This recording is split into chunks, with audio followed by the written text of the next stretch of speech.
You're listening to the Beans and Dice podcast, a podcast about how we game. Hey folks, welcome to the Beans and Dice Thursday Night Live call-in show. I'm Carlos. I'm Rob. I'm Wayne. And if you're watching the live show on the YouTubes, Rumbles, or Twitches, you can see on the screen we have a guest tonight. Our friend of the show, friend of the fellas. Oh, yeah. Over here, Chris Federspiel. There you go. Pretty close. Chris, Hey, guys. welcome to the show. How you doing, Chris? Thanks for having me. It's good to be here. Absolutely. Glad to have you on.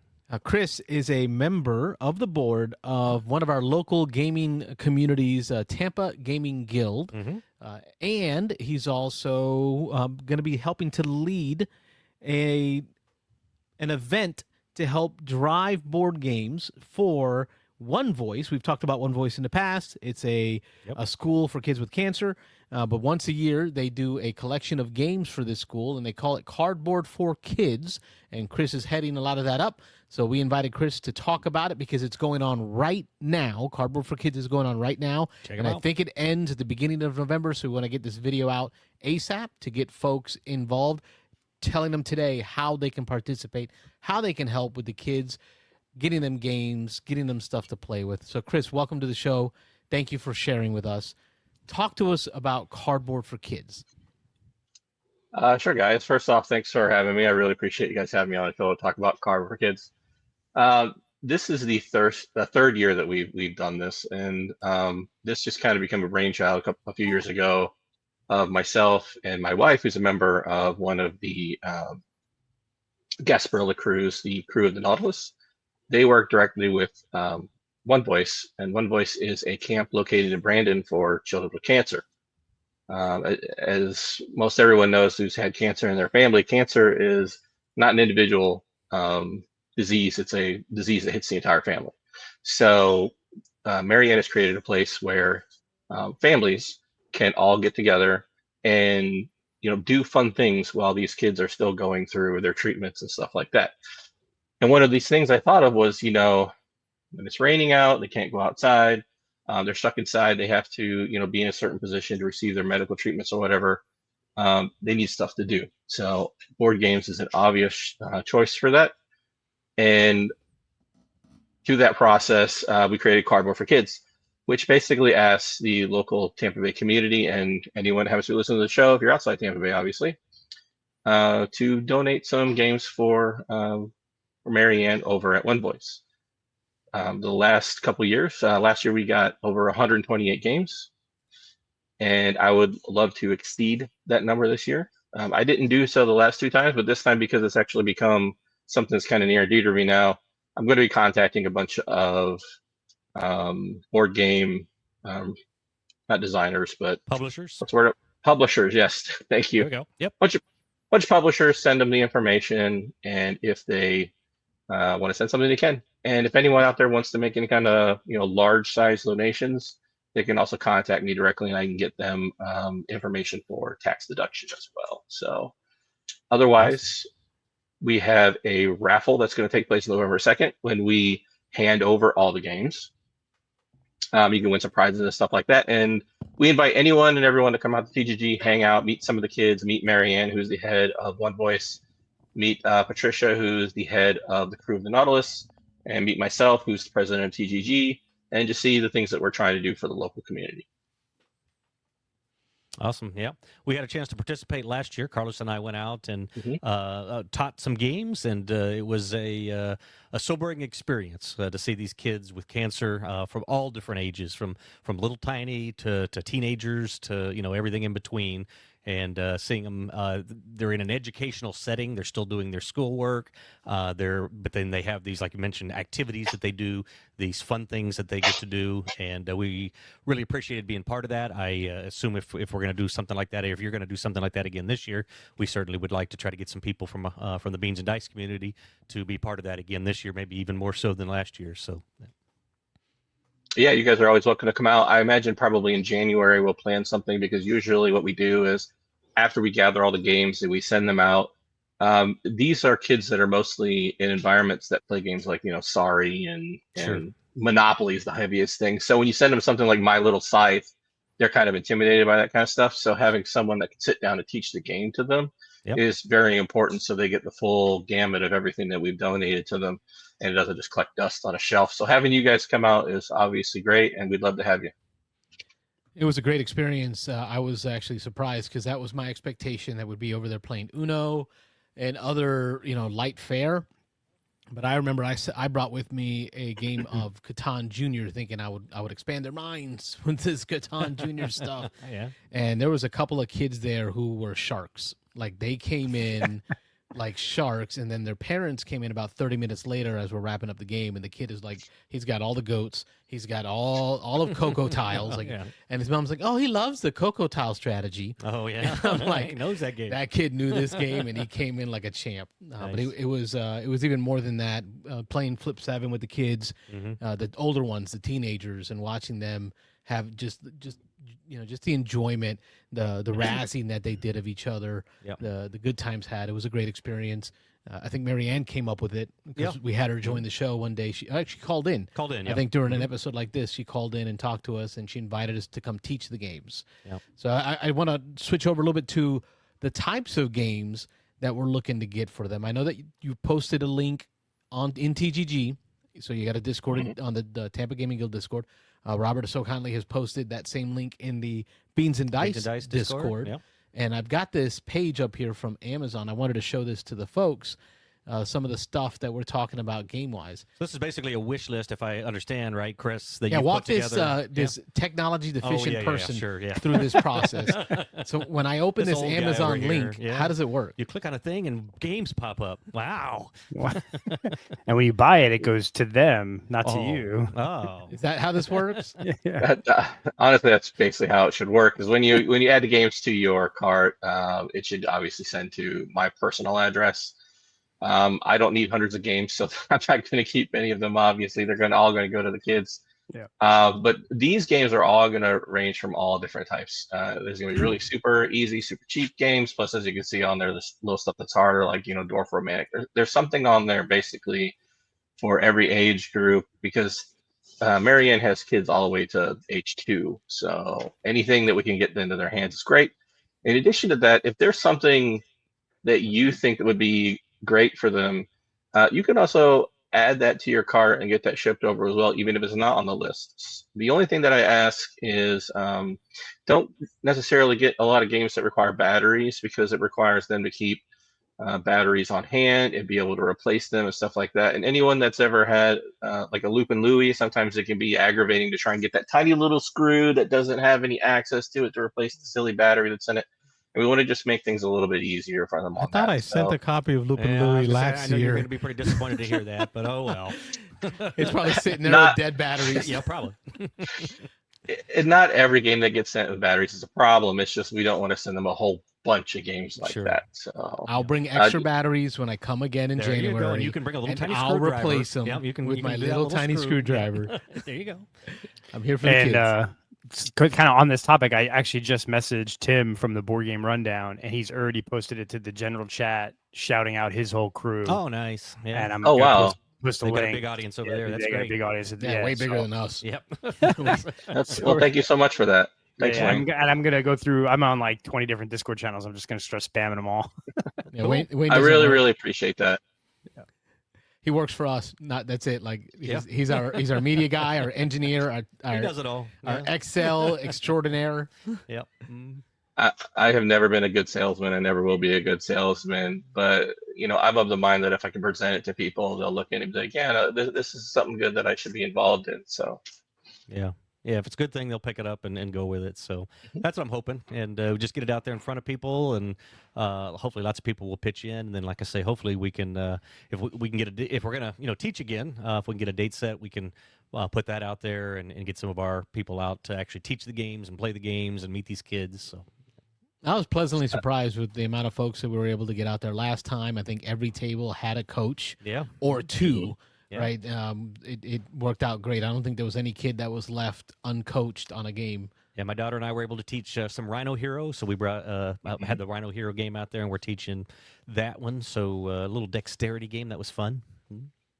Board Game Rundown is in the chat right now. Hey. This is an amazing cause. Thanks, Wayne, for bringing it to my attention. And this is a wonderful cause.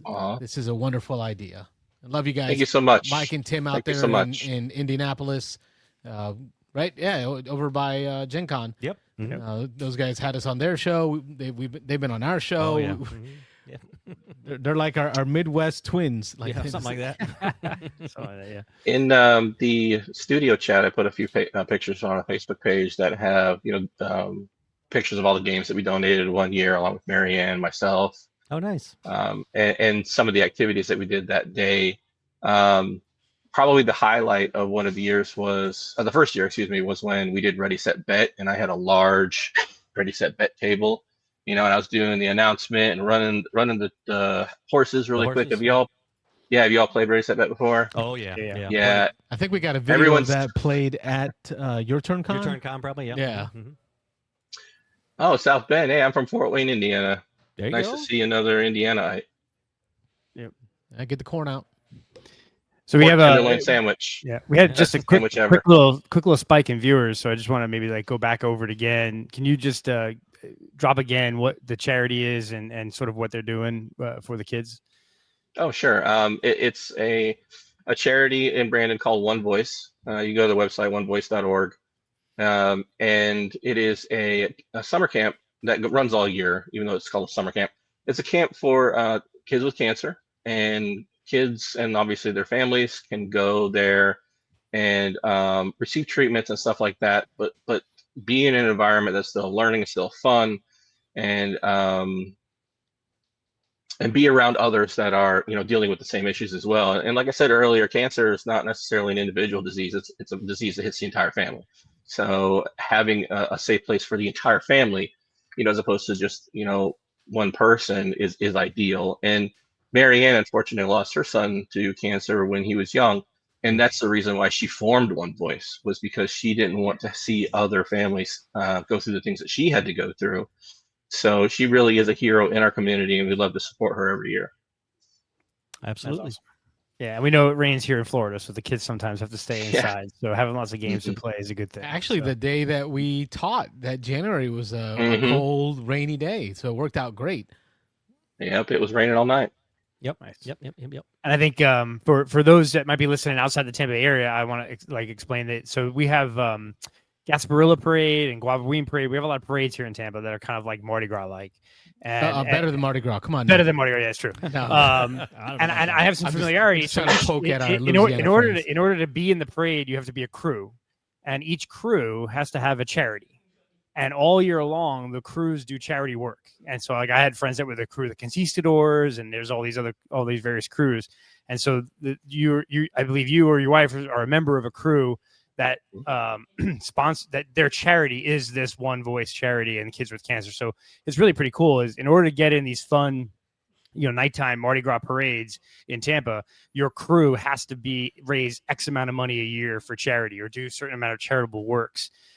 Which I think is awesome, because it's like, you want to go have fun at the night parade, you want to go fun and throw beads at people. Well, you got to do some good for the community too. So these crews do massive amounts of community service every year in order to have the fun at the end of the year and be part of the big Mardi Gras parades, which I think is really awesome. So that's what I want to highlight. That's sort of a unique thing in Tampa that when I moved down here, I thought was really cool that, we have these cool parades that are kind of like, drinking and partying and throwing beads and all this craziness, but behind the scenes, there's just year-long charity work and good causes, and every crew has a charity, and it's always kids with cancer, or it's a research for this disease, or research for this, or homeless shelters, or food banks, or various things. So it's really pretty cool, and so I love the fact that this crew, the Nautilus, is involved in the One Voice Foundation. So it's pretty cool.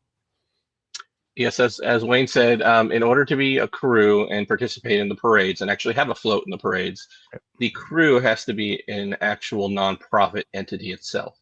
And part of being in the crew as well is to link with other nonprofits within the community to do, service together and raise awareness for, in this case, it'd be for cancer, or for another thing that the crew then also does is beach cleanup as well. So they also do a lot of stuff with that, like in Clearwater Beach and stuff like that, to keep our beaches clean so people can enjoy them. Yeah, love that. Nice. And again, there's a link in our Discord, along with the Tampa Gaming Guild Discord. You can find a link in this description to whatever format you're watching it. I put a copy of the link that takes you to the Amazon as well for you folks that are struggling with like how to participate, how to connect.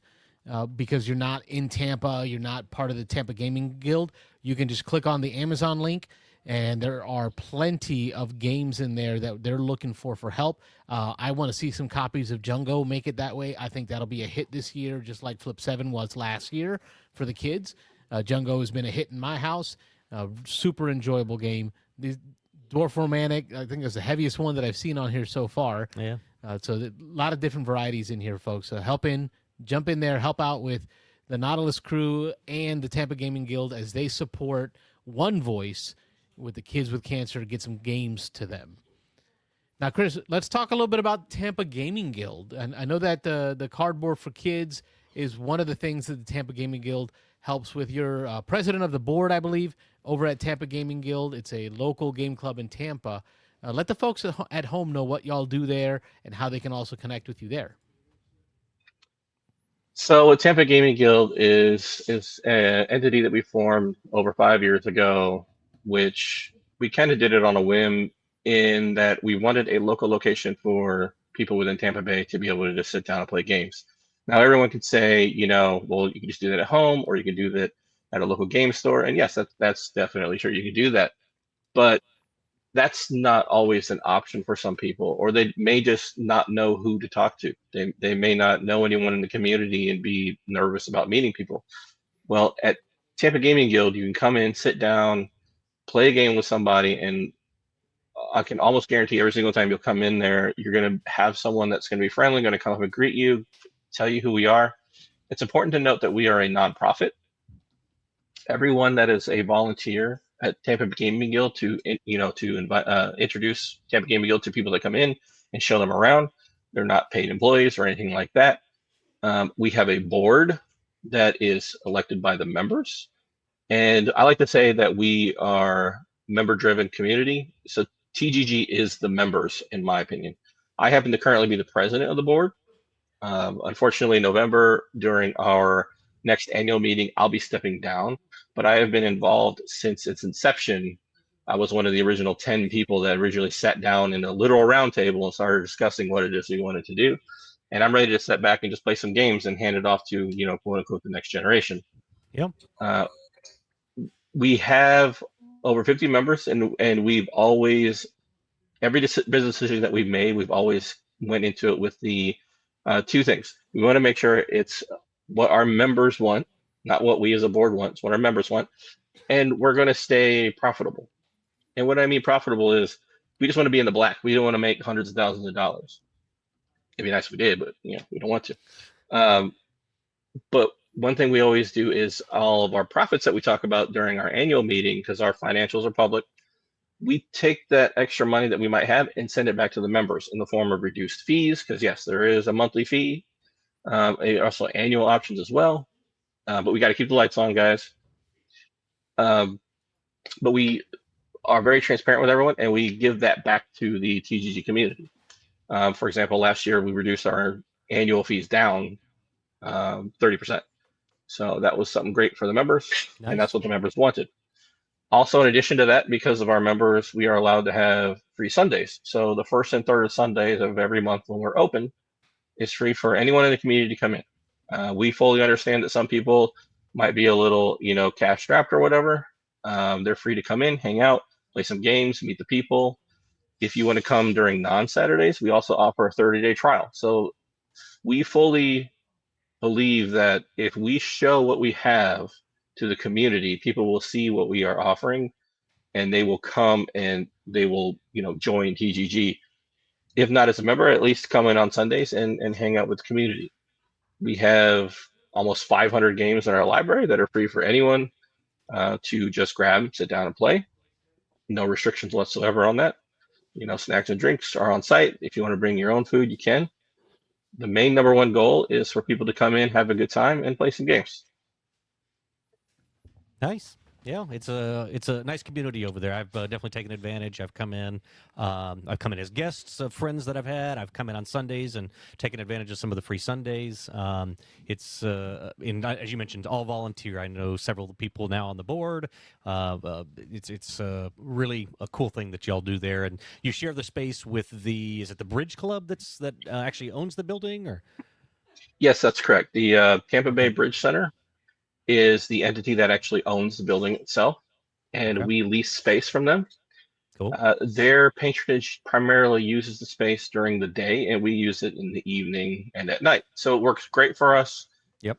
It's a very large space, very comfortable, plenty of tables, very open. Yep.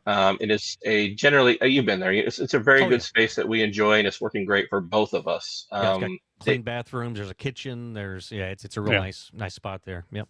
I think I've been a few times on free Sundays when I can get over there, based on life and stuff. But what I really like is when you go there on Sundays, I've gone knowing that Rob was going to be there, or like Jim or Sam, some of the other members. But there's always a member that's kind of there with a bunch of intro, family friendly, starter kind of lighter games ready to go. And that as somebody comes in off the street that's new, that's never been there, they're like, hey, can I give you a tour of the building? Let me show you. It's not a very big, it's a big space, but it's not like massive, right? But they're like, let me show you the library. Let's show the bathroom. And you want to sit down and let's play a game. And the idea I think a lot of times, at least back in the day when I go to like meetups, right? You go to a meetup and everyone's already in games and there's nobody there to play a game with. You walk in with your bag of games and it's not as welcoming, and there's not someone there that's looking to introduce you to the place and kind of like foster you into the community as well. So I've always loved that. Every time I walked into the Tampa Gaming Guild, there was someone like, hey, are you new here? Is this your first time? Immediately like just welcoming and inviting, which is like, you don't see that at game stores as much. Some you do, some you don't. You don't see that at meetups. You don't see that at like, the bar meetups when people are organizing it. It's often like little groups, they've already got their game. But the TGG has always been very good about having somebody dedicated to help out on those free Sundays when somebody could walk off the streets and just be like, I heard there was games here, which is cool. I think my favorite part. Go ahead. Favorite part for me, Chris, with Tampa Gaming Guild has been your flea markets. Like, I have so much enjoyed attending the flea markets y'all do. It's like a service to the community, right? We know you don't have to do it. We know it doesn't really earn you any money because people don't pay you anything to host that. But it's a service to the community. It allows us to cycle games amongst ourselves in a great format. So I want to thank you for hosting those. Those have been a stellar blast. Your Tampa Gaming Guild flea markets. Our flea markets surprisingly have been more popular than we initially thought it was going to be. We thought it was just going to be a few people to show up and no big deal. But when we started doing it, we quickly realized that there was a huge demand for that. So we've pretty much got it in mind to do a free market every 6 months. We tossed around some other ideas like doing maybe, a math trade or a board game swap like what you said. But we think what we're going to do for right now is just, have a flea market every 6 months because we don't want to close out that opportunity for any other game stores or any other entities to actually do flea markets on their own. We wanted to enhance the existing board game community, but not necessarily take it over, if that makes any sense. Sure. Well, I'll give you my opinion as a gamer in the community. I don't think anyone else is doing it. Not much. I don't. You're not holding a monopoly on anything because no one else is fighting you for it. So we as gamers appreciate that you're still doing it. I know that your turn was probably the only other place I can think of that hosted them. I know the Brandon Gamers Guild has done some, or club. I can't remember if it's club or guild or club. I think. But the Brandon Gamers on Facebook. Gamers, yeah. Brandon Board Gamers. They have hosted like VFMs, like virtual flea markets, where people have met up in a parking lot to swap stuff out. And then outside of your occasional con, like even Dice Tower took away the flea market now. So we can't go to Dice Tower and sell our games at Dice Tower East. Yeah, you just got to do virtual flea market for the. Or you got to go to the historical cons, like what Dominic. You're a friend of Dominic. He's a member. Huracan, right? They still do a flea market, but that's mostly war game centric. So in the board game space, in the Omni Gamer space, it's you, Poppy. Don't hold back. Well, I appreciate it, but I don't think the members that volunteer to help run it could do it any more than 6 months because at the end of the day, we're all completely exhausted. Oh, yeah. Agreed. Yeah. Well, thank you. Thank you for talking to us about Tampa Gaming Guild. Thank you for talking to us about Kardboard for Kids. I want to separate this as a separate video on its own, this first 30 minutes. So we'll close it out here on the Kardboard for Kids and Tampa Gaming Guild. Don't forget, go to the Beans and Dice Discord in the description of the show or the Tampa Gaming Guild Discord. You can find links to the Kardboard for Kids events. So there's a flyer there for you. There's a link to Amazon where you can buy games and it'll get sent right to the kiddos. And there's also links to One Voice as well as the Nautilus crew for other ways to help support these organizations directly instead of having to do it through board games if you're so willing. So Chris from Tampa Gaming Guild, from helping out with One Voice, Kardboard for Kids, thank you for that part. Now we're going to continue the show. But now we make it a call-in show. Yeah, open the phones. So we will open up the phone lines to anyone who wants to dial in to talk to Chris about gaming. This week's episode. Yep. Here you call. Got a call coming in. Beans and Dice Podcast. State your name, where you're calling from. Hey, it's Miriam Asolio from the One Voice Foundation. How are you guys? Welcome Hey, how you doing? back to the show. How are you? Well, welcome. Thanks for having me. I was anxious to call in and just thank you guys so much. We are just enjoying our games, and even our healthcare providers have made comments on it. We've sent some of our games over to the playrooms at Tampa General, All Children's, and St. Joe's. Nice. And the team is using a lot of them, the memory games and word games for a lot of the children with brain tumors, working, just trying to learn just a simple counting and clue problem solving and memory. Memory is a big one. Sure. So thank you guys so much. Fun and therapeutic. Yeah, it really it was stunning when we first talked. Welcome back to the show. Yep. This is Carlos. We got Rob Thank with me you. here. Yep. It was stunning last hey, year Rob. with the first Hey. time you called in, and you told us about how games were used for kids during test for brain activity to keep them Right, busy and right. focused so that you can do those tests. That Absolutely. blew my mind. It is amazing. Guess Who is one of the ones that I know personally when my son was having lumbar puncture. The children are laying on their side. So typically a child life specialist or a parent is sitting in a chair and you're playing a game while they're, doing this intrusive, procedure on their back on this. And, you're like, no, it's the guy with the red beard. No, that's not where he was. So you're kind of focusing over here. And they're actually laughing and playing, and you're thinking to yourself, this is amazing. Yeah. All this is going on in your little body, and you're trying to figure out where the bald guy is with the glasses. So it really is used a lot in play therapy. Used to be manipulatives like Play-Doh and things like that, but they're really finding that the mind games, the ones where it actually you're using your memory and especially Scrabble, like really having to try to figure things out, and Sudoku, things they can do alone when they're in a hospital bed, not like an easy bake oven, but something they can actually be thinking about, crossword puzzles and Sudoku and board games and Uno. Uno's a big one. We're playing Uno in Spanish now just to learn some Spanish words. I think Uno was in Spanish. Yeah, we're like, I'm checking myself. Exactly. Marianne confused me. I'm like, why are we playing this in English? Let's say azul. Let's say dos. Let's play it in Spanish. So Really get them use it a thinking. lot. Yeah, really get them thinking. It's not called one. Let's play Uno and let's play it in Spanish. So, That's awesome. yeah, so it's been really wonderful and a wonderful tool for healthcare providers as well. I'm glad to hear that the surplus of games are being distributed out there into other parts of the Absolutely. community and the folks that you're in touch with. Because I saw that table of really games are. that Chris showed a photo of with where they had donated all these games to y'all, and I'm like, that's so many games. But to see that they're not just staying there, they're going out to the families, they're going out to Right. the different locations. How are you They how are are. you using these for the community?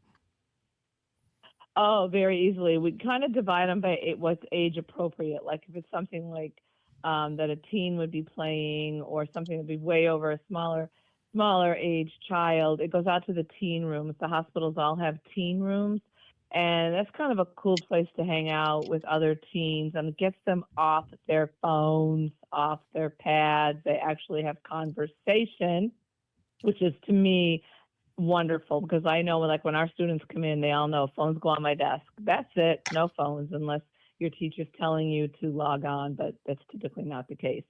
So there's board games, there's workbooks, there's your schoolwork, and we'll take a break later, but we're finding that getting them to the age appropriate. We have a preschool at our school. These are children born with cancer or diagnosed under the age of 5. So of course we have Candyland and learning, and all the hospitals do too. They have age appropriate rooms. So we try to divide by age, and like I said, we service all children's, St. Joe's, Tampa General, and we're also in the outpatient clinics, which is really, it's a waiting room, and you're waiting and you're waiting and you're waiting, and why not be having board games? And besides the old days when we would sit and read magazines, now we're really implementing the board games. They're much more interactive. We also partner with the Ronald McDonald House, so we have a couple games over there in their, what they call their library, so that these are siblings whose children, their siblings very, very ill in the hospital, and they spend a lot of time staring at the waiting room walls. Well, why not play a game and communicate how you're feeling? So they're used really intellectually and emotionally out in the community, as well as at One Voice. That's great. Yep. Wayne, did you have something to We'd throw love in there? Yeah, I'm just trying to keep it together. Oh, I know, right? No, I was just saying, like, I think it's amazing, and like, dude, Tampa is, pretty big metropolitan area, and the amount of hospitals that we have. And I used to work at USF, where we had Moffitt Cancer Research, and we had the Shriners Hospital for kids there, and just the amount of things that we do in this community for children is, like, it's hard to, like, after I have my own kid now, it's like it hits so much harder that you realize that the need there, and just the simple things of giving a kid a who guess who game, and the joy it can bring them in a time where they're going through some of the worst things you could ever imagine. It's pretty cool. Yep, absolutely. Yeah, it really is. And their games are at home, their dogs are at home, their friends are in school, and sometimes connecting through a game, it provides normalcy, because if I was home, I'd be playing the game, you know what I mean? Whereas, here I am stuck in the hospital. And I got to say, the healthcare providers are so funny. They'll come in, and if there's a game going on, they'll, like, move a piece and laugh, or, they just try to interact too, which is really kind of neat. We have a couple of international patients, several who don't speak English, but you know what? Board games are pretty darn universal. You can play chess in English, you can play it in Spanish, you can play it in German. You know what I mean? It's like, you don't really even have to speak to play a lot of board games. You just have to know the rules, which they seem to know without even really having to talk, which is also really special. That's awesome. It's hard to even describe. I know that we've all dealt with our own stuff, right? I remember as a kid, I was 15, 16, having my first surgeries, and I spent at least a week in the hospital post-surgery. And I remember as a teen, it was boring. Like, the quality of games back then, we're talking 1995, 96, right? Like, it was just probably missing pieces, missing and it was all the Target or the Walmart style, like, monopolies and stuff. So the idea that we can help, we in this community, those that are listening right now on the podcast or live, you can click the link to the Amazon, send games directly that way. You can go to the onevoicefoundation.org website. You can donate directly through there. These are all ways that you can help contribute to what Mary Ann's got going there, which is first-hand experience. Rob and I have been there. Yep. It left me shook after that experience. Oh. Well, you have to come back then and unshake and do it again. Oh, no. You suck it up. You walk in and you put on a smile, and the kids, just the kids show up, and they'll destroy you in Catan Jr. There you go. Because that's what they do. Beat you at the games. Because that's what they do. Yeah. That's what they do. Yep, for sure. For sure. Yeah, look at your calendar and let me know. It's always Tuesday night, usually after dinner at tutoring. We go into our activity basically 6:45 to 7:45. We have a whole hour. We can set it back up in Leonard Hall, and they'll have a great time. They love it. Yeah, looking forward to it. Yeah, we'll definitely be there. Thank you for Perfect. making it a Thank you, call-in Clay. show. We're going to put it up Of on the course. board now. It's going to be one call. Rob, you got the expo marker. We're putting it on the board, Marion. You're the first caller of the evening. You made it an official call-in show. Aw, Thank you for making that happen. Yay. Well, thank you all for what you do and for what you make happen. We appreciate it.